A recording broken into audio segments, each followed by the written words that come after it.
গোটা দুনিয়াকে যে তোলপাড় সৃষ্টি করে দিয়েছে এপস্টাইন ফাইল, লক্ষ লক্ষ পৃষ্ঠা, এটা নিয়ে বহু জল্পনা কল্পনা চলছে, অনেক রকমের কথাবার্তা চলছে।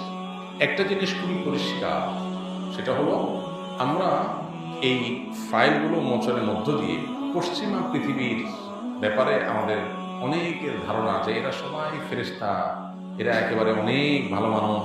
এপস্টাইন ফাইলে আমরা লক্ষ্য করেছি এখানে যে তথ্য উপাত্ত বের হয়েছে, পৃথিবীর রথী মহারথী অনেক মানুষজন তারা শয়তান পুজো করে।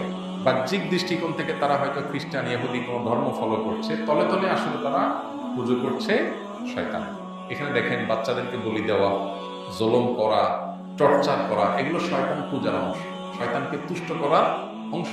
শয়তানকে তুষ্ট করে শয়তানকে আল্লাহ কিছু পাওয়ার দিয়ে রাখছে, ওই পাওয়ার দিয়ে তারা পৃথিবীতে মাতবরি করে। পশ্চিমারা আমাদেরকে ধর্মকর্ম এগুলোকে সেকেলে দেখাইছে আমাদের সামনে যে এগুলো এগুলো কোনো আধুনিকতা না, এগুলো সেকেলে ইত্যাদি ইত্যাদি। কিন্তু ওরা ঠিকই শয়তানকে তুষ্ট করার জন্য ওই যে রিচুয়াল করছে। আমরা কোরবানি করতে চিন্তা করি হাইরে পশু জবাই করতেছি, ওরা কিন্তু বাচ্চা জবাই করতেছে কেন? শয়তানকে খুশি করার জন্য।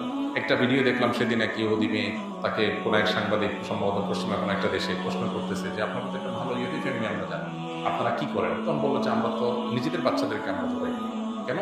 শয়তানকে খুশি করার জন্য, শয়তানের রিচুয়ালের অংশ।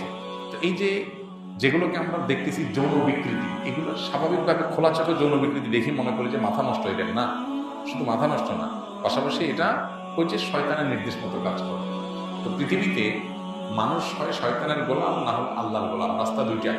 আপনি যদি আল্লাহর গোলাম হইতে না পারেন তাহলে নিজের অজান্তে শয়তানের গোলাম আপনি আছেন। এপস্টাইন ফাইল এর পুরো আপনার সামারি যদি আনেন এক লাইনে তাহলে এই জিনিসটা বের হয়ে আসে। অতএব আমরা ঈমান আরো বৃদ্ধি করতে পারি এই ঘটনার মাধ্যমে যে আল্লাহর গোলামি এটাই হলো আমাদের নাজাতের মাধ্যম। শয়তান থেকে আমাদের দূরে থাকতে হবে।